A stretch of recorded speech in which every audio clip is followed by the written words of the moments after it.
Hello, I'm here with a very dear friend of mine. He's an English teacher from London, but he lives in Brazil because he's married to a Brazilian, and he's Richard. How are you today, my friend? I'm good. Thank you very much for having me. Thank you for accepting doing this interview with me. Could you tell us a little bit about your background? Why did you decide to teach English, and how you came to Brazil, and how you met a Brazilian girl, let's say so? Sure. Okay, well, a bit about my background is that I have a white wall with a Captain America shield on it as well, with a lightsaber above. Oh, sorry. Oh, sorry. You mean my personal background? Sorry. Yeah. Yeah. Well, let's see. I'm Richard. I'm 38 years old, Mm-hmm. nearly 40. I'm from London, and let's see. I mean, I've lived in London pretty much almost my whole life. Mm-hmm. But in 2014, that's when I moved to Brazil Mm-hmm. with my wife, who is Brazilian. Mm-hmm. When I met my wife, it was during a friend's birthday party. We was in a nightclub, and we spotted each other. But I didn't go up to her straight away. I was giving like little signals, like, all right, how's it going? And then someone who was part of our group was saying to me Mm-hmm. that that he was going to go up and talk to her. I said, all right, okay, go on. If you want to talk to her, it's a free country. You can talk to whoever you want. And then after a couple of seconds, he comes back to me and said to me, no, she's not interested. I said, oh, never mind, mate. There's plenty of options out there. And then he said to me, but she likes you. I said, really? Mm-hmm. Really? She likes me? Oh, well, who wouldn't? I'm just kidding. And then he said to me, which I thought, okay, was a little bit odd, but I thought, okay. He said to me, she said that you have nice eyes. I said, I've got nice eyes. That's what she said. He goes, yeah. I said, now, because we was at a nightclub, so the place is really dark, and I was standing quite far away from her. So I said, "You mean to tell me in this lighting and from that distance, she can see my eyes?" And he said, "Hey, if you don't believe me, go talk to her." So I went and talked to her, and I said to her, "Hi, excuse me, sorry to bother you, but my friend said that you think I've got nice eyes." Now, I didn't realize she was Brazilian. I didn't know she was Portuguese. She could speak. I didn't realize her English was not good at the time. And she looked very confused and shocked. She was like, "No," like that. And I was about to walk away and said, "Oh, okay, never mind." And then I turned back and went, "So you don't think I've got nice eyes?" And then she was like, "Yeah, you do." And then we just got talking. And I noticed that she had an accent, so she told me she's from Brazil. Her English wasn't good, so I was trying to speak very slowly at the time. Yeah. Of course, during that time, I was getting like taps on the shoulder from a friend of hers, and it's a guy. And he said, now, normally in the UK, if you're talking to a girl and a guy taps you on the shoulder, it means go away. She's not interested, even if the girl was interested. The men back in the UK will always be protective of women who's in our group. I mean, I actually did the same thing. Yeah. My friends and I, we did the same thing. Yeah. But he did the opposite. He said, she doesn't understand English well. You have to speak loud and slow. Well, okay, this is odd. Someone's actually helping me. Okay. So I started to speak very loud and slow in front of her, and I sounded like one of those PC Macintosh, that goes, "I am Richard. I am from England." It was like, that's how I was sounding through the whole conversation. And then near the end, they were getting ready to go, and I get another tap on the shoulder. It's the same guy. He said, "If you want her phone number, just ask her." I'm like, dude, you don't know how this works, do you? You're not supposed to help me. You're supposed to tell me to get lost or something. So I asked her for a number. She gave me her number. I gave her my number. And then we started texting at first because she was very shy to speak on the phone with me. But then after a while, we started hanging out. And then we started dating, and one thing led to another. We got married, and now we're here in Brazil. We have a son who's 5 years old. So yeah, everything's going very well. And were you an English teacher before, or you decided to be an English teacher? How's that? Well, actually, back in England, I wasn't an English teacher, Mm-hmm. but even though I had lots of friends or work colleagues who lived Mm-hmm. outside the UK, and I was pretty much acting like a Mm-hmm. kind of like an English teacher, especially during my workplace, because we had people who were from different parts of Europe, like Poland, Lithuania, Russian, Mm-hmm. Spanish, um, and and and because we worked inside a university coffee shop. Mm-hmm. So we had so all my colleagues, they had some form of interaction with customers. Mm-hmm. So so I would be listening to them, and of course, one thing that English people we don't normally try and do. I mean, if we're not a teacher, we don't always correct people because we don't want people to feel like, oh Yeah. no, I made a mistake, I made a mistake. Even though it's like, oh, don't worry Yeah. if you make a mistake, it's all right. Because Mm-hmm. it's like I tell my students is that you don't have to be perfect when it comes to speaking English. Because Yeah. I mean, I've lived in England nearly all my life. We don't even speak Yeah. English perfectly. I mean, we're always Mm-hmm. making mistakes. I mean, people using double negatives. People say things like "me and my friends," "me and my Yeah. family," "me and my Yeah. mates," when it should be "my friends and I," "my family and I." It's Yeah. like that. We make mistakes all the time. And one of the reasons is because when we're in school, we're not really taught grammar. Yeah. We just pick it up. That's it. I mean, before I became a teacher, I didn't know what the present perfect was until until I started studying and also getting training on how to become a Mm-hmm. teacher. I was like, what, present perfect, future tense? Wait, Yes. phrasal. What's a phrasal Phrasal verb? It's verbs. like, yeah, it's like that. I mean, the thing is, English people, we use phrasal verbs, expressions, Yeah. idioms every single day, but no one even told us what we were doing. No one tells us. I mean, unless you went to a grammar school, then you actually learn it.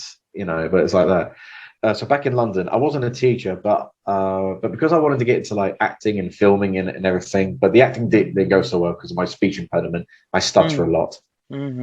But I was doing a lot of filming work, and since the Mm-hmm. 2007 recession, not many job opportunities or work experience placements Mm-hmm. were actually going. And because I was already working in Mm-hmm. retail, I thought, you know what, until this recession calms down, let me play it safe. Let me stay where I am Mm-hmm. and then see how things go. Of course, Mm-hmm. big mistake on my part. I should have just Mm-hmm. said, all right, you know what, you're gonna do something, Mm-hmm. try and do it now. Like try and get work experience placement somewhere that might get you kind of like a paid job. But anyway, but around the summer of 2008, some friends of mine, we started to mentor young people how to make how to do video production using the Mm-hmm. camera, storyboarding, sound Mm-hmm. editing, studio work.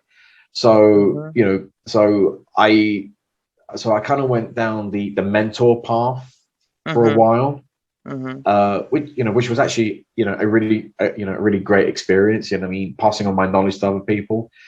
And then in 2012, when my wife decided that she wanted to move back to Brazil, of course, it Mm-hmm. took me by surprise because I thought she would say, "Oh, let's move to Brazil maybe in a few years from now." But she was Mm-hmm. planning, "Yeah, let's go next year." It's like, what, next year? What? So, and then I kept thinking, well, if I move to Brazil, what am I going to do? And she said, "Well, why don't you teach English?" And I thought, yeah, I could do that. But then half of me was like, oh, I don't know. I'm probably going to get ripped to shreds by all these teenagers and, or people saying like, but why do you say this? Why do you say that? Mm-hmm. And then, but before I left England, I actually did, a training course. To teaching, Mm-hmm. learning how to teach English. And then when I Mm-hmm. got to Brazil, I started looking into different schools, and I told people I'm not really experienced. So some of the schools which I went to, they actually offered me training, and it's been great. And it's been great since after that. Awesome. Do you have any memory that you can share with us while you are in the teaching realm? Well, with all my students, I've got great memories. I think one of my best memories was when I was working for this school not far from where I live, and before I started, I was working for another school, but I wasn't getting paid that much, and I wasn't really getting enough jobs because they thought, okay, you're not experienced enough, so we're only going to give you bit classes. And I Yeah. thought this is not enough. How am I supposed to learn, or how am I supposed to gain experience if I'm only getting like one class a week or something? Mm-hmm. So I joined this one school called Louisiana Lana, and when they found out that I was British, they snapped me up. So it said like, right, get him in, like that. Yeah. And then they offered me a training course, which I did the training, and then they said, but it wasn't just me. There was other teachers there as well. So, and here's the funny thing is that all the other teachers there, they were mainly Brazilian. And then, and of course, everyone's speaking Portuguese in front of me, and someone turns to me, and go like, "Oh, bom dia, tudo bem," speaking Portuguese, and I'm like, "Sorry, what? Can you say that again?" Sorry. They're like, "Oh, you're English." I said, "Yeah, I'm from the UK." And then everyone just, everyone's turning around like, "What? You're British? You're English?" I said, "Yeah, I'm from the UK." And then of course, I get the 20 questions like, "Why are you in Brazil? Why are you here?" And I was like, "Oh, because my wife, she's Brazilian, and new experience, new challenge." Anyway, so after the training, I got assigned to one school which is not far from where I live, near Vandenova. And my very first lesson, I was teaching some teenagers. So I was feeling quite nervous because teenagers, they're very fussy students, or they're very, it's very complicated with teenagers.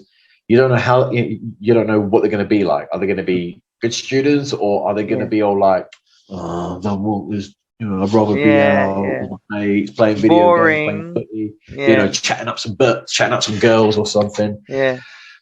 But they were really good. They all sat down. I didn't say anything, and then I started talking, and they just went, "Wait a minute, something's not right here.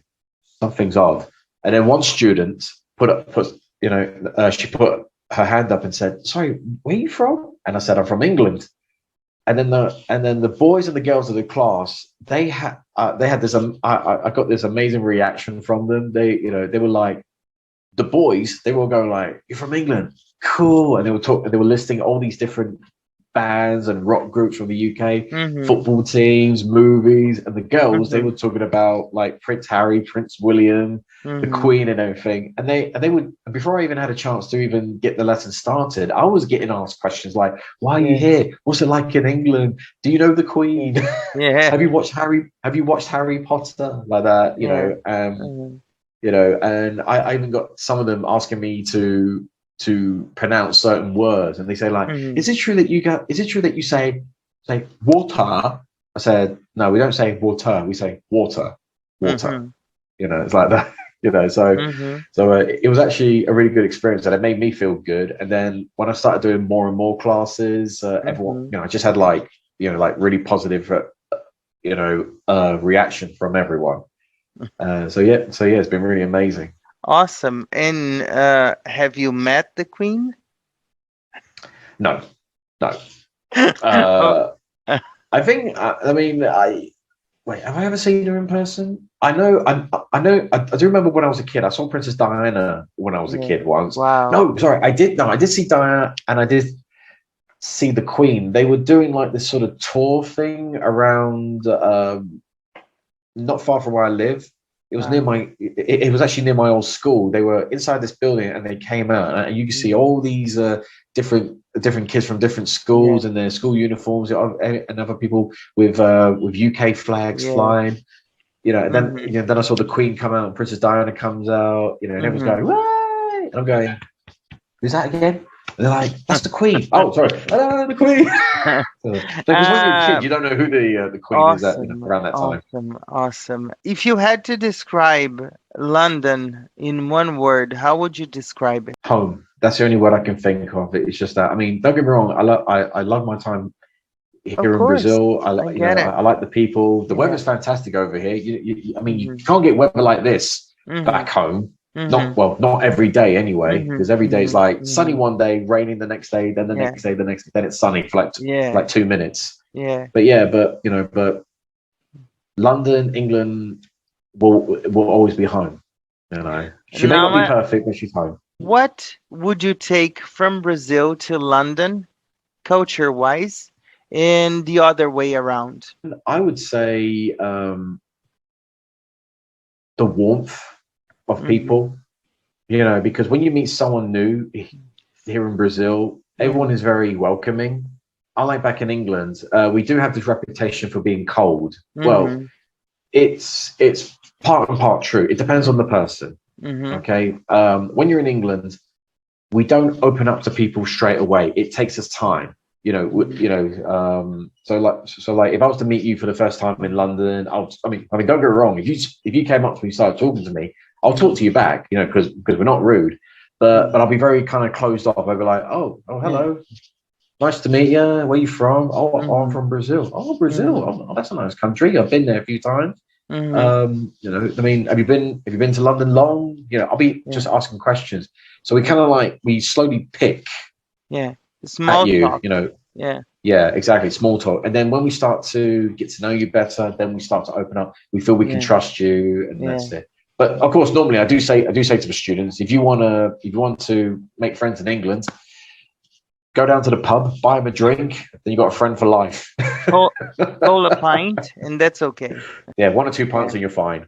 And let me ask you, what about the other way around? Timekeeping. I would bring timekeeping. I agree.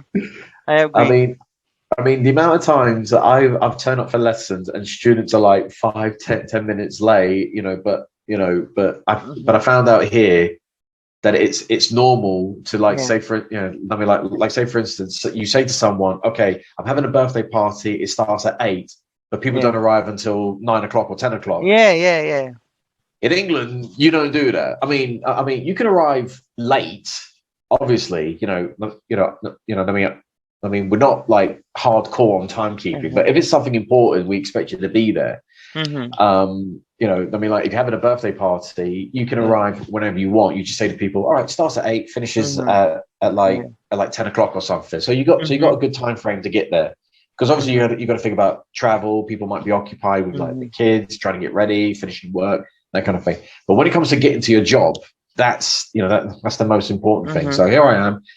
I'm in a classroom, or I've gone to someone's company, waiting for a student to arrive, and like half an hour later, a student walks in and goes, "Hello, teacher," and they're carrying, they got a cup of coffee in their hand, go like, "Hello, teacher. Sorry, I'm late." It's like, "And why are you late?" It's like, "Oh, I'm so tired." And that's another excuse I find really frustrating. People say they're tired. So I say to them, "What time did you go to bed?" "Oh, 3 o'clock in the morning." It's like, oh, and you wonder why you're tired. Yeah.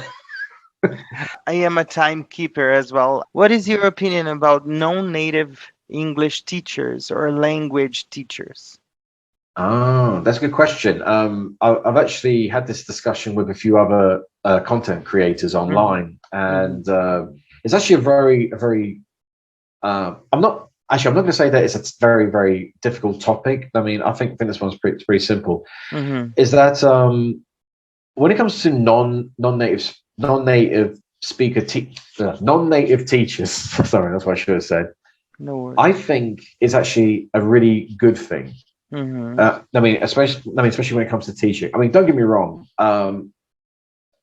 Most of the schools I've been to, when they find out that I'm from the UK, the first thing they do is they snap me up. They say like, oh yeah, work for us. And then whenever you get potential clients turning up, the one thing they always do is they keep promoting me. They say like, we have a native speaker from the UK. We got someone from England. We got a British teacher. Now, of course, don't get me wrong. I mean, it's great to get some advertisement out. I get you. They get you like a prize. Exactly. They get you like a prize. Exactly. Yeah. But then there's another problem. My Portuguese is not perfect. So if you stick a beginner with me, I can do all the basic stuff. But then when it comes to explaining how grammar will work, I'm stuck. And then I waste like precious minutes going on Google Translate, going, okay, the present perfect works like this, blah blah blah blah blah, and then I see that's what it says. So when it comes to native speakers, when it comes to non-native speakers, there is a huge market. I would say the market is there for them because if you're going to learn a new language, the first thing you want to do is, obviously you want to learn a language from someone who can speak the language. If you want to learn English, you want to get a British person. You want to learn French, you speak to a French person, Spanish person. But you have to remember, does the native speaker know how to speak your language? That's the key. If they don't, then you should stick to someone who can speak your language. At least that way, Mm-hmm. That way, not only can you practice and you learn, but Mm-hmm. if you're having difficulty, that teacher can go back Mm-hmm. into default mode and speak Portuguese to you. Yes. It's like it's like if I went back to England and people wanted to learn Portuguese and I start teaching them Portuguese and I Yes. go and I say like, okay, to say hello, they say bom dia, Mm-hmm. or you can just say oi like that, and they'll Mm-hmm. go like so. But if I walk into a very first class with an English person who wants to learn Portuguese, and I start Mm-hmm. going, bom dia, tudo bem, qual é o seu Mm-hmm. nome? Mm-hmm. They're going to be like, I'm sorry, what? What did you say? And I'll go, I just said, good morning, how are you? What is your name? Mm-hmm. So if you're going to start a language, stick to someone Yeah. who not only knows the language, but speaks the same language as you. Yeah. So at least they can explain it better. And then when you feel ready and feel confident enough, then you can move on to a native speaker. Mm-hmm. But also let the native speaker know what level you are so they can adapt. So maybe they can speak Mm-hmm. slowly, they can Mm-hmm. take their time. Because Mm-hmm. English people, we do have a tendency to talk fast. Yeah. Yeah. Mm-hmm. How many times have you gotten this question from your students? How would you translate the word mate into American English?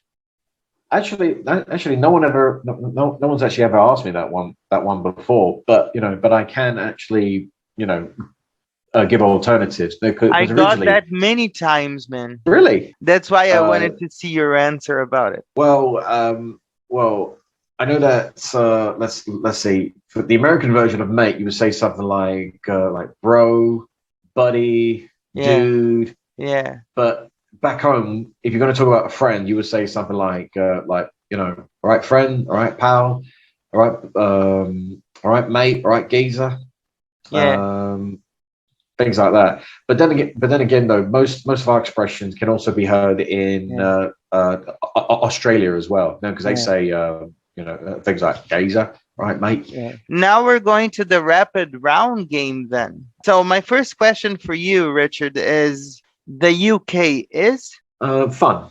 If I had to describe myself in one word, that word would be? Um, oh, that's difficult. I've got so many words. Friendly.